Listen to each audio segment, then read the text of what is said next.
Hey guys, it's Miss Slobodian with another reading of Wonder. This is video number 20 and most likely the second last video. I know I did say in the last video that this would be the last video, but I'm a really bad judge of how much I have left. It looks like so little, but when I actually look at it, I realize that it'll probably need 2 more videos. So I'm sorry about that, but I will be filming both today. Both will be put up. So in the last video, we were talking kind of about Augie going to camp. So he did have some rough incidences happen at camp, some tough situations with some bullies happening, but he didn't let it bother him. And even though it was really horrific for him, I mean, he almost got beat up, he had a lot of help with some of his friends. So he had Jack, Miles, I'm not sure about the other ones, but he had some help from other kids in his school. So I think it was a really big turning point for him. It was something terrible that happened, but he almost made more friends because of it. People thought like they have to protect him and he's theirs to protect.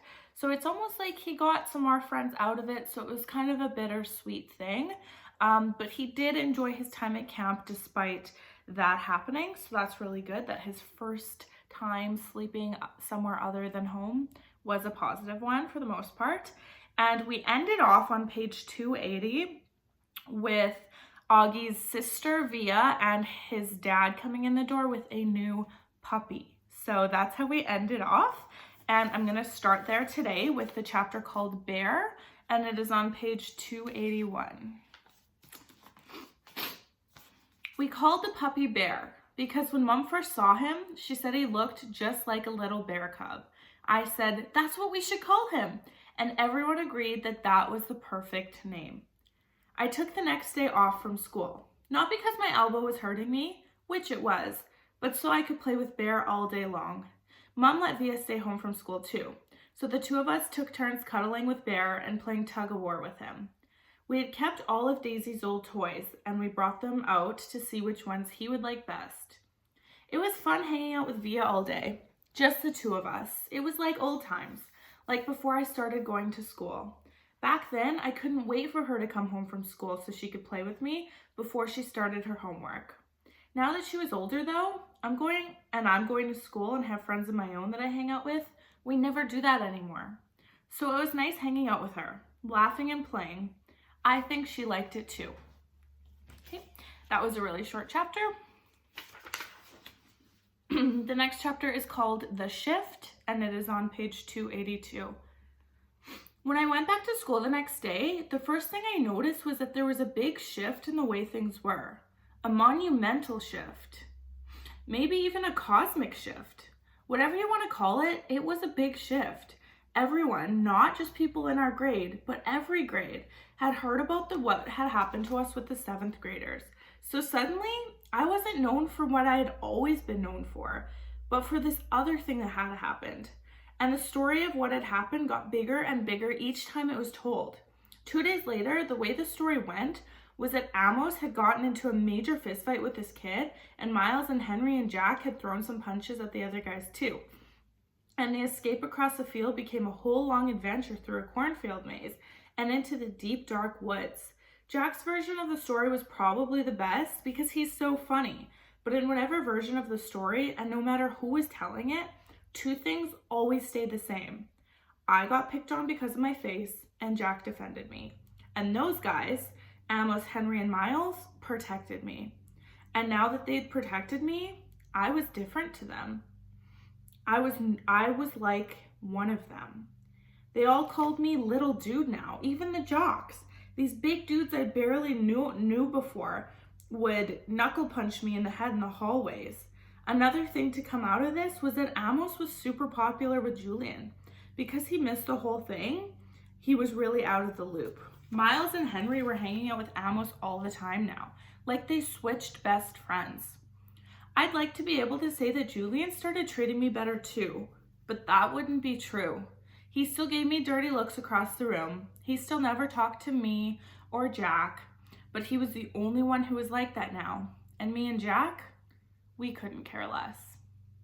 So again, like I mentioned before I started reading, There's a big shift in what has been going on since this incident at the camp. So it wasn't a good incident, but it seems like good things came out of it. And as Augie was saying, is every time the story was told, it changed. And that's kind of like the way rumors or things spread, especially in schools. You say one thing and then the story changes. So you always have to watch what you say, because what you say might not come out that way to other people. That's just an example of that. The next chapter is called Ducks, and it is on page 284. The day before the last day of school, Mr. Tushman called me into his office to tell me they had found out the names of the 7th graders from the nature retreat. He read off a bunch of names that didn't mean anything to me, and then he said the last name, Edward Johnson. I nodded. You recognize that name, he said. They called him Eddie. Right, well, they found this in Edward's locker. He handed me what was left of my hearing aid and headband. The right piece was completely gone, and the left one was mangled. The band that connected the two, the Lobot part, was bent down in the middle. His school wants to know if you want to press any charges, said Mr. Tushman. I looked at the hearing aid. No, I don't think so, I shrugged. I'm being fitted for new ones anyway. Why don't you talk about it with your parents tonight? I'll call your mom tomorrow to talk about it with her too. Will they go to jail? I asked. No, not jail, but they'd probably just go to a juvie court, and then maybe they'll learn a lesson that way. Trust me, that Eddie kid is not learning any lessons, I joked. He sat down beside me at his desk. Augie, why don't you sit down for a second, he said. I sat down. All the things on his desk were the same as I remember when I first walked into his office last summer. The same mirrored cube, the same little globe floating in the air. That felt like ages ago. Hard to believe this year's almost over, huh? He said, almost like he was reading my mind. Yeah. Has it been a good year for you, Augie? Has it been okay? Yeah, it's been good, I nodded. I know academically it's been a great year for you. You're one of our top students. Congrats on the high honor roll. Yeah, thanks, that's cool. But I know it's had its ups and downs, he said, raising his eyebrows. Certainly that night at the Rachel Reserve was one of the low points. Yeah, I nodded. But it was also kind of good too. In what way? Well, you know how people stood up for me and stuff? That was pretty wonderful, he said, smiling. Yeah, I know in school things got a little hairy with Julian at times. I have to admit, he surprised me, that one. You know about that stuff? I asked him. Middle school directors have a way of knowing a lot about that kind of stuff. Do you have, like, secret security cameras in the hallway? I joked. And microphones everywhere, he laughed. No, seriously? He laughed again. No, not seriously. Oh, but teachers know more than kids think, Augie.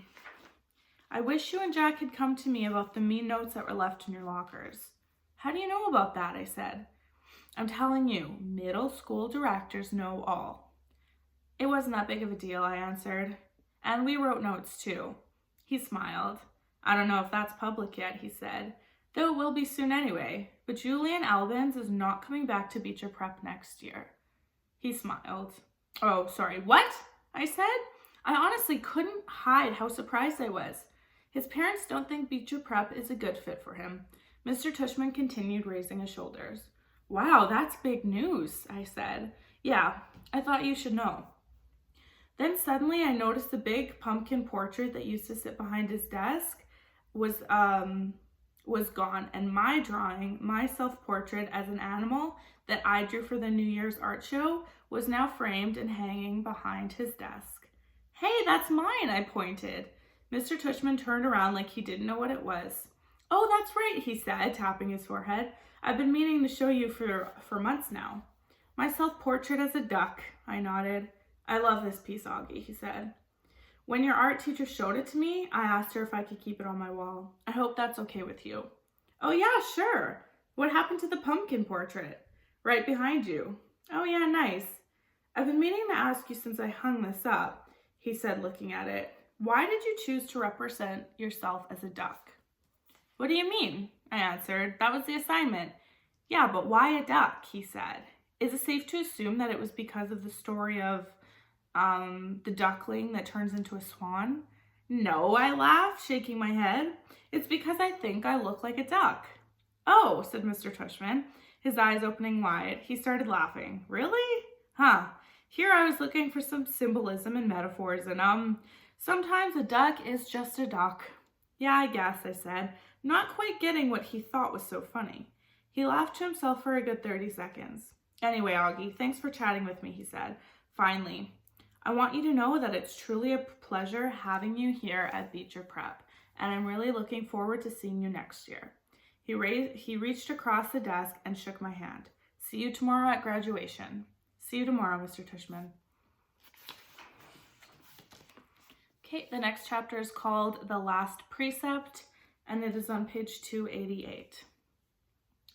This was written on Mr. Brown's chalkboard when we walked into English class for the last time. Mr. Brown's June precept. Just follow the day and reach for the sun. Have a great summer vacation, Class 5B. It's been a great year. You've been a wonderful group of kids. If you remember, please send me a postcard this summer with your personal precept. It can be something you made up for yourself or something you read somewhere that means something to you. If so, don't forget an attribution, please. I look really forward to getting them. Tom Brown. And then he put his address. The next chapter is called The Drop-Off, and it is on page 289. The graduation ceremony was held in the Beecher Prep Upper School auditorium. It was only about a 15-minute walk from our house to the other campus building, but Dad drove me because I was all dressed up and had my new shiny black shoes on that weren't broken in yet, and I didn't want my feet to hurt. Students were supposed to arrive at the auditorium an hour before the ceremony started, but we got there even earlier, so we sat in the car and waited. Dad turned on the CD player and our favorite song came on. We both smiled and started bobbing our head to the music. Dad sang along with the song. Andy would bicycle across the town in the rain to bring you candy. That's a song lyric. Hey, is my tie on straight? I said. He looked and straightened it a tiny bit and he kept on singing. And Johnny would buy a gown for you to wear to the prom. Does my hair look okay? I said. He smiled and nodded. Perfect, he said. You look great, Augie. Via put some gel in it this morning, I said, pulling down the sun visor and looking in the little mirror. It doesn't look too puffy? No, it's very good, Augie. I don't think you've ever had it like this short before, have you? No, I got it cut yesterday. I think it makes me look a little more grown up, don't you? Definitely, he said, smiling, looking at me and nodding. Look at you, Augie, he said, smiling from ear to ear. Look at you, looking so grown up and spiffy. I can't believe you're graduating from 5th grade. I know, it's pretty awesome, right? I nodded. It feels like just yesterday that you started. Remember I still had that Star Wars braid hanging from the back of my head? Oh my gosh, that's right, he said, rubbing his palm over his forehead. You hated that braid, didn't you, Dad? Hate is a strong word, but I definitely didn't love it. You hated it. Come on, admit it, I teased. No, I didn't hate it, he smiled, shaking his head. But I will admit to hating that astronaut helmet you used to wear. Do you remember? The one Miranda gave me. Of course I remember. I used to wear that thing all the time. Good God, I hated that thing, he laughed, almost more to himself. I was so bummed when I got lost, I said. Oh, it didn't get lost, he answered casually. I threw it out. Wait, what? I said. I honestly didn't think I heard him right. The day is beautiful and so are you, he was singing. Dad, I said, turning the volume down. What? He said. You threw it out? He finally looked at my face and saw how mad I was. I couldn't believe he was being so matter-of-fact about this whole thing. I mean, to me, this was a major revelation, and he was acting like it was no big deal. Augie, I couldn't stand seeing you cover up your face anymore, he said clumsily. Dad, I loved that helmet. It meant a lot to me. I was bummed beyond belief when I lost it. Don't you remember? Of course I remember, Augie, he said softly. Oh, Augie, don't be mad. I'm sorry. I just couldn't stand seeing you wear that thing on your head anymore, you know? I didn't think it was good for you. He was trying to look me in the eye, but I wouldn't look at him. Come on, Augie, please try to understand, he continued, putting his hand under my chin and tilting my face toward him. You were wearing that helmet all the time, and the real truth is, I missed seeing your face, Augie. I know you don't always love it, but you have to understand, I love it. I love this face of yours, Augie, completely and passionately, and it kind of broke my heart the way you used to always cover it up. He was squinting at me like he really wanted me to understand. Does Mom know? I said. He opened his eyes wide. No way. Are you kidding me? She would have killed me. She tore that place apart looking for that helmet, Dad, I said. I mean, she spent like a week looking in every closet, in the laundry room, everywhere. I know, he said, nodding. That's why she'd kill me. And then he looked at me, and something about his expression made me start laughing, which made him open his mouth wide, just like he realized something. Wait a minute, Augie, he said, pointing his finger at me. You have to promise me. You will never tell Mommy about any of this. I smiled and rubbed my palms together as if I was about to get really greedy. Let's see, I said, stroking my chin. I'll be wanting that new Xbox when it comes out next month. And I'll definitely be wanting my own car in about 6 years. A red Porsche would be nice. And he started laughing. I love it when I'm the one who makes Dad laugh, since he's usually the funny man that gets everyone else laughing. Oh boy, he said, shaking his head. You really have grown up. The part of the song we love the most came on, and we started to sing as it played, and I turned up the volume. I'm the ugliest guy on the Lower East Side, but I've got wheels, and you know you want to go for a ride. Want to go for a ride? Want to go for a ride? Want to go for a ride. We always sang that last part at the top of our lungs, trying to hold the last note as long as the guy who sang it in the song, which always made us crack up. While we were laughing, we noticed Jack had arrived and he was walking over to our car. I started to get out. Hold on, said Dad. I want to make sure you haven't forgotten me, okay? Yes, I want to make sure you have forgiven me, okay? Yes, I forgive you. He looked at me gratefully. Thank you. But don't ever throw anything of mine out again without telling me. I promise. I opened the door and got out just as Jack reached the car. Hey, Jack, I said. Hey, Augie. Hey, Mr. Pullman, said Jack. How you doing, Jack? Said Dad. See you later, Dad, I said, closing the door. Good luck, guys, Dad called out, rolling down the front window. See you on the other side of 5th grade. We waved as he turned on the ignition and started to pull away, and then I ran over and he stopped the car. I put my head in the window so Jack wouldn't hear what I'm saying. Can you not kiss me a lot after graduation? I asked quietly. It's kind of embarrassing. I'll try not to. Tell Mom too. I don't think she'll be able to resist, Augie, but I'll pass it along. Bye, dear old Dad. He smiled. Bye, my son, my son. Okay, I'll read another chapter. This chapter is called Take Your Seats, Everyone, and it is on page 294. Jack and I walked right behind a couple of 6th graders into the building and then followed them onto the auditorium. Mrs. G was at the entrance, handing out the programs and telling kids where to go. 5th graders down the aisle to your left, she said. 6th graders go to your right. Everyone come in, come in. Good morning, go to your stage areas. 5th graders go to the left, 6th graders to the right. The auditorium was huge inside, big sparkly chandeliers, red velvet walls, rows and rows and rows of cushioned seats leading to the giant stage. We walked down the wide aisle and followed the signs into the 5th grade staging area, which was in a big room to the left of the stage. Inside were 4 rows of folding chairs facing the front of the room, which is where Miss Rubin was standing, waving at us as we walked into the room. Okay, kids, take your seats, she was saying, pointing to the row of chairs. Don't forget, you're sitting alphabetically. Come on, everyone, take your seats. Not too many kids had arrived yet, though. The only ones who weren't listening to, and the ones that were there weren't listening to her. Me and Jack were sword fighting with our rolled up programs. Hey guys! It was Summer walking over to us. She was wearing a light pink dress and I think a little makeup. Wow, Summer, you look really awesome, I told her, because she really did. Thanks. You do too, Augie. Yeah, you look okay, Summer, said Jack, kind of matter-of-factly. And for the first time, I realized that Jack had a crush on her. This is so exciting, isn't it? Said Summer.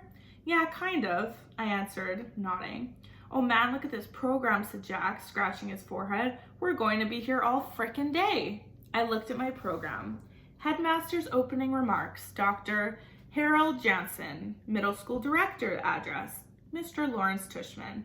Light and Days Middle School Choir, 5th grade student commencement address, Xmina Chin.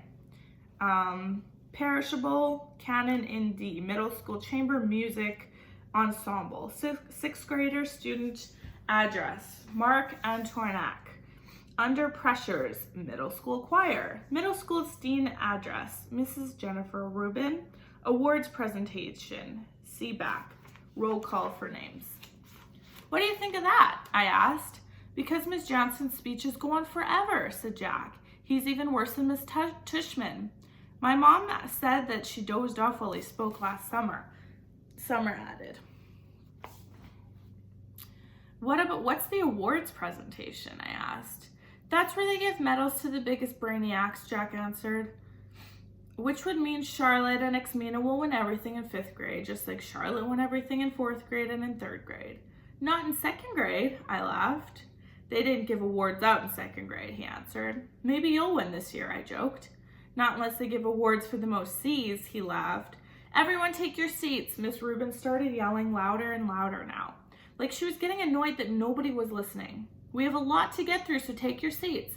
Don't forget you're sitting in alphabetical order, A through G in the first row, H through N in the second row, O through Q in the third row, R through Z in the last row. Let's go, people.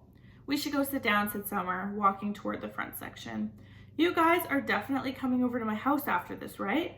I called out to her. Definitely, she said, taking her seat next to Xmina Chin. When did summer get so hot? Jack muttered in my ear. Shut up, dude, I said, laughing as we headed toward the 3rd row. Seriously, when did that happen? He whispered, taking the seat next to mine. Mr. Will, Miss Rubin shouted. Last time I checked, W came between R and Z, yes? Jack looked at her blankly. Dude, you're in the wrong row, I said. I am? And the face he made to get as he got up and left, which was a mixture of looking completely confused and looking like he had just played a joke on someone, totally cracked me up.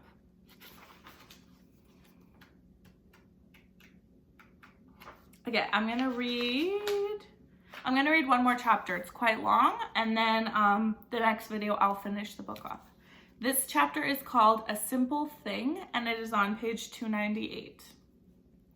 About an hour later, we were all seated in the giant auditorium, waiting for Mr. Tushman to give his middle school address.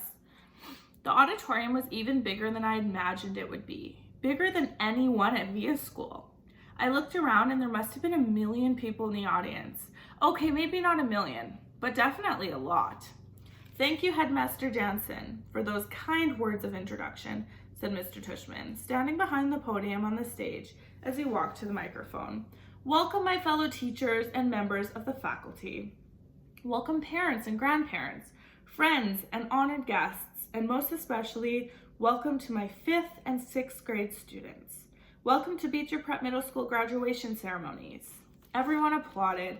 Every year, continued Mr. Tushman, reading from his notes, with his reading glasses way down the tip of his nose. I am charged with writing 2 commencement addresses, one for 5th and 6th grade graduation ceremony today, and one for 7th and 8th ceremony that will take place tomorrow. And every year I say to myself, let me cut down on my work and write just one address that I can use for both situations. Seems like it shouldn't be such a hard thing to do, right? And yet each year I still end up with 2 different speeches, no matter what my intentions are. And I finally figured out this year, it's not as you might assume, simply because tomorrow I'll be talking to an older crowd with a middle school experience that is largely behind them, whereas your middle school experience is largely in front of you. No, I think it has to do with this particular age that you are right now, this particular moment in your lives that even after 20 years of being around students this age still moves me, because you're at the cusp, kids.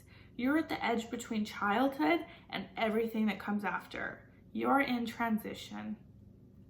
We're all gathered here today, Mr. Tushman continued, taking off his glasses and using them to point at all of us in the audience. All your families, friends, and teachers to celebrate not only your achievements of this past year, Beecher Middle Schoolers, but your endless possibilities. When you reflect on the past year, I want you to all look back to where you are now and where you've been, where you've gotten a little taller, a little stronger, a little smarter, I hope. Here some people in the audience chuckled. But the best way to measure how much you've grown isn't by inches, or the number of laps you can run around the track, or even your grade point average, though those things are important to be sure. It's what you've done with your time, how you've chosen to spend your days, and to whom you've touched this year. That, to me, is the greatest measure of success. There's a wonderful line in a book by J.M. Barrie, and no, it's not Peter Pan, and I'm not going to ask you to clap if you believe in fairies. Here, everyone laughed again. But in another book by J.M. Barrie called The Little White Bird, he writes, he started flipping through a small book on the podium until he found a page that he was looking for, and then he put on his reading glasses. Shall we make a new rule of life? Always to try to be a little kinder than is necessary? Here Mr. Tushman looked at the audience. Kinder than is necessary, he repeated. What a marvelous line. Isn't it? Kinder than is necessary, because it's not enough to be kind. One should be kinder than needed. Why I love that line, that concept, is that it reminds me of the way we carry ourselves as human beings. Not just the capacity to be kind, but the very choice of kindness. And what does that mean? How is that measured?